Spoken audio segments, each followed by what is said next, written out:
Announced a big change today in immigration policy. Most green card applicants will need to leave the country if they want to apply for permanent residence. This could disrupt the lives of thousands of people here in Arizona who are seeking the right to legally and permanently live here. Zach Prelutsky shares more on those changes. The Trump administration is changing the rules for immigrants seeking permanent residency in the form of a green card. The process to get a green card starts with a sponsor. After that, people will either try for adjustment of status if you're inside of the country or consular processing if you're outside of the U.S. Immigration attorneys say the adjustment of status often saves time and money when going through this process.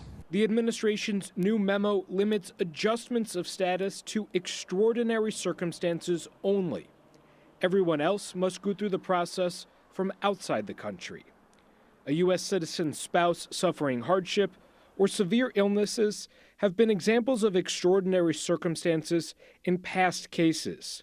But the memo leaves that call to individual immigration officers. That was our Zach Prelutsky reporting. The Trump administration says this change in policy was made in the hopes of reducing the need to find and deport those who stay in the country after being denied residency.